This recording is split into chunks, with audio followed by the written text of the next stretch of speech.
सभी छात्र ध्यान रखना। आज का जो टॉपिक है वो है रिटेल। देखो, सबसे पहले हम जो चीज़ पढ़ रहे हैं उसके बारे में हमको पता होना चाहिए कि होता क्या है। रिटेल हम सब लोग पढ़ रहे हैं, ठीक है। रिटेल होता क्या है ये हमें पता होना चाहिए कि रिटेल है क्या। रिटेल एक तरीके से आप कह सकते हो कि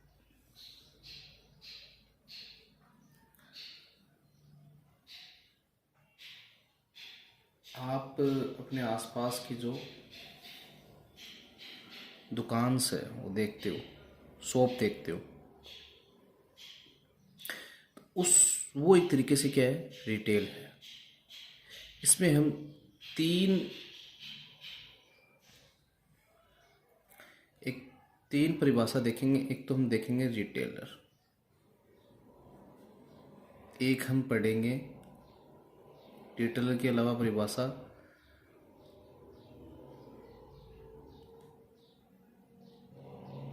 रिटेल की, और एक हम पढ़ेंगे रिटेलिंग। हम ये तीनों जो परिभाषाएं हैं इनको आज देखेंगे, ये होते क्या हैं और क्या काम आते हैं।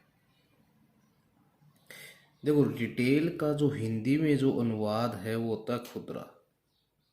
इंग्लिश में हम रिटेल ऐसे लिखते हैं, ख़ास तौर से सभी बच्चे ध्यान रखेंगे, RETAIL, रिटेल। क्योंकि जो चीज़ हम पढ़ रहे हैं उसके हमें स्पेलिंग मिस्टेक हो तो अच्छा नहीं लगता, तो ध्यान रखना। रिटेल की स्पेलिंग ये है, रिटेल। रिटेल मीन्स जो हिंदी में उसको बोलते हैं खुदरा। अब देखो क्या होता है, एक आप नाम सुनते हो कस्टमर। देखो, कुछ जो चीज़ें हैं वो बीच बीच में आती चलेंगी, मैं बताता चलूँगा। एक होता है कंज्यूमर। देखो, कस्टमर को हिंदी में बोलते हैं ग्राहक, और कंज्यूमर को बोलते हैं उपभोक्ता। सभी बच्चे ध्यान रखेंगे, ये ग्राहक और उपभोक्ता। पूरा रिटेल जो निर्भर करता है वो ग्राहक पे निर्भर करता है, ठीक है। ग्राहक कौन है? जो दुकान शॉप्स पे जो चीज़ें खरीदने जाते हैं। जैसे आप लोग हो, आपको किसी चीज़ की आवश्यकता हुई, आप किसी शॉप पे गए, आपने कुछ खरीदा, तो आप क्या हो? ग्राहक हो। ध्यान रखना। अब आपको रिटेल किसे कहते हैं? देखो, ग्राहक जब क्या करता है, ग्राहक किसी दुकान पे, किसी शॉप पे जाता है और वहाँ जो चीज़ उसने चाहिए वो चीज़ उसको मिल गई, तो वो क्या है? रिटेल है, जहाँ से उसको मिला है। और जो चीज़ दे रहा है उसको बोलते हैं रिटेलर। और जो पूरी प्रक्रिया ये जो होती है, जो रिटेलर होता है वो ग्राहक को सामान या वस्तु को उपलब्ध करवाता है, उस पूरी प्रक्रिया को रिटेलिंग कहते हैं, ठीक है। ये चीज़ है। अब देखो क्या होता है, जैसे आप ग्राहक हो, आप किसी शॉप के ऊपर गए, आपने किसी शॉप पे 5 किलो चीनी ली, लेकिन हो सकता है कि उस शॉप पर 5 किलो चीनी नहीं है, उसके पास 2 किलो चीनी है। ये भी तो हो सकता है ना। इसलिए आप क्या करोगे कि, और एक चीज़ कि आप क्या लिखोगे उसकी परिभाषा में, रिटेल की परिभाषा में क्या लिखोगे कि जब ग्राहक की आवश्यकता के अनुसार, क्यों? जब तक आपको चीज़ें आवश्यकता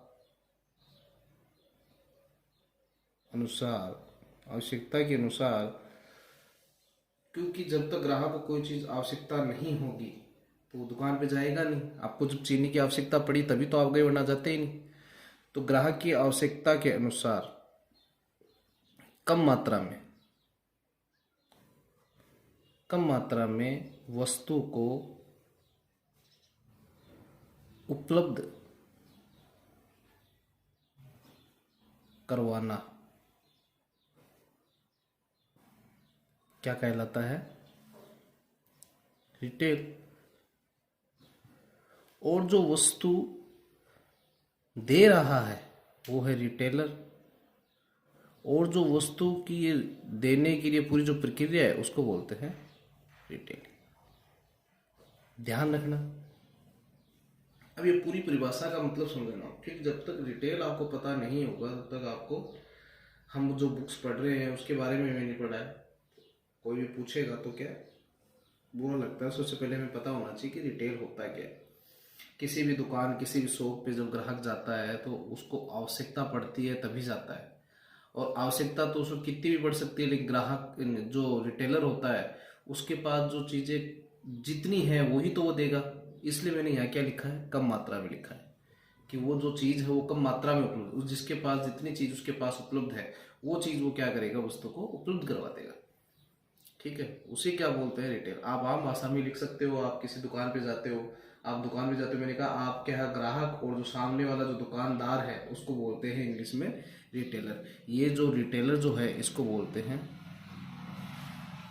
दुकानदार। ध्यान रखना, ये दुकान एक तरीके से स्टोर बोल सकते हो आप। ठीक है, तो आप दुकानदार है, और जो सामान लेने के लिए जा रहा है, सामान लेने के लिए जा रहा है, ग्राहक का आता है जो सामान लेने जा रहा है, वो कौन होता है, कस्टमर। ठीक है, ध्यान रखना। तो ये चीज़ जब कस्टमर को ज़रूरत पड़ी तो वो ग्राहक जो दुकानदार के पास पड़ा, दुकानदार के पास कम मात्रा में वस्तु को उपलब्ध थी, वो वस्तु किसको उपलब्ध करवा देता है, रिटेलर ग्राहक को दे देता है। तो ग्राहक को दे देता, तो वो क्या चीज़ होती है, रिटेल कहलाती है। और जो वस्तु देता है वो रिटेलर, और जो पूरी प्रक्रिया है उसको रिटेलिंग। अब मैंने दो चीज़ लिखी थी कि कस्टमर और ग्राहक। कस्टमर का मीन्स ग्राहक, और कंज्यूमर का मतलब होता है उपभोक्ता। अब इन दोनों में फ़र्क क्या होता है। जैसे आपने किसी चीज़ की घर पे ज़रूरत पड़ी, जैसे आपके पापा ने आपके लिए साइकिल खरीदी। पापा ने क्या खरीदी आपके लिए, एक साइकिल खरीदी। ठीक है, अब साइकिल किसने खरीदी, पापा ने। तो पापा ने खरीदी तो पापा क्या हो, ग्राहक। और कंज्यूमर जो क्या करता है, जिसको उपयोग लेता, उपभोक्ता। उपयोग सबसे बना है। उपयोग कौन कर रहे हो, स्कूल जाने के लिए आप, या कोई भी जो उपयोग ले रहा है। साइकिल खरीदने के कौन लाया, पापा। तो पापा तो हो गए ग्राहक। और जिस उसको उपयोग को ले रहा है, चाहे आप ले रहे हो, चाहे आपके घर में आपके पापा ले रहे हो, चाहे मम्मी ले रही हो, चाहे भाई ले रहा हो, चाहे बहन ले रही हो, चाहे कोई भी हो, अंकल ले रहे हो, वो उसका क्या हुआ, उपभोक्ता। उपयोग लेने वाला क्या होता है, उपभोक्ता होता है। समझ गए, बहुत ही इम्पोर्टेंट है। कोई भी कभी भी आपको ये पूछ सकता है कि उपभोक्ता और ग्राहक में फ़र्क क्या है। ध्यान रखना इस चीज़ के बारे में कि उपभोक्ता क्या होता है और ग्राहक क्या होता है, क्योंकि बहुत जगह पूछते हैं। इसके एग्जांपल मैं आपको बहुत चीज़ें दे सकता हूँ। जैसे घर पे कोई भी सामान की ज़रूरत पड़ती है तो पापा क्या करते हैं, बाहर से लेके आते हैं, और वो लेके किचन का जो सामान है वो मम्मी यूज़ करती है। तो पापा ग्राहक हुए, और उसको किचन में कोई चाय पत्ती या कोई सब्जी कुछ भी जो यूज़ ले रही है वो कौन है, मम्मी। तो मम्मी क्या हुई, ग्राहक हुई, उपभोक्ता हुई, सॉरी। अब ध्यान रखना, कस्टमर जो ग्राहक है वो कंज्यूमर हो सकता है, कि आप ही सामान लेके आए, आप ही उस चीज़ को यूज कर लिए, तो आप ही उस चीज़ के ग्राहक हो, और आप ही जो उसके क्या हो, उपभोक्ता हो। तो ध्यान रखना आपको। ठीक है, ग्राहक और उपभोक्ता इन दोनों में बहुत से ज़्यादा अंतर नहीं है, लेकिन आप ध्यान रखना इन चीज़ के बारे में। ग्राहक उपभोक्ता ये कहीं पर भी आपको कोई पूछ सकता है। रिटेल की परिभाषा मैंने बता दी। अब रिटेल का महत्व क्यों है, इस दुनिया में रिटेल का क्या है, महत्व क्यों है, क्या महत्व है। अगर रिटेल नहीं होता, आज अगर रिटेल नहीं होता तो हमारी जीवन शैली में क्या फर्क पड़ता है। हमारी जीवन शैली आज जैसी शैली है वैसी जीवन शैली नहीं होती, और आज जैसे हम हैं वैसे अगर रिटेल नहीं होता वैसे नहीं होता। और हमें रिटेल से ही काफ़ी चीज़ों की सेवाएं हमें मिलती रहती है। रिटेल ही एक ऐसी चीज़ है जिसमें जीवन शैलियाँ हैं। और पॉप टू द शॉप, जो आपकी बुक्स में जो नाम आता है पॉप टू द शॉप चलता रहता है, वो रिटेल के द्वारा ही चलता है। आपकी शैली जो है, आज की जीवन की शैली है, वो भी रिटेल के द्वारा ही पता चलती है। और रिटेल आज के टाइम बहुत महत्व देता है, इसलिए रिटेल का महत्व आज की दुनिया में बहुत इम्पोर्टेंट है और आने वाले टाइम में भी रहेगा। तो ये तो मैंने एक छोटी छोटी रिटेल की कुछ चीज़ें बताई थी मैंने आपको, जो आपको पता होनी चाहिए कि रिटेलर कौन था होता है, रिटेल क्या होती है और रिटेलिंग क्या होती है। देखो और भी मैं पढ़ा सकता हूँ उसके बारे में, लेकिन अभी पढ़ाना सही नहीं है क्योंकि इतना वीडियो बहुत होता है। आप इस चीज़ को क्या सब्सक्राइब करो इस वीडियो को, और आगे से आगे इसको देखो। जितना ज़्यादा सब्सक्राइब करोगे उतना ज़्यादा लोगों को पता चलेगा।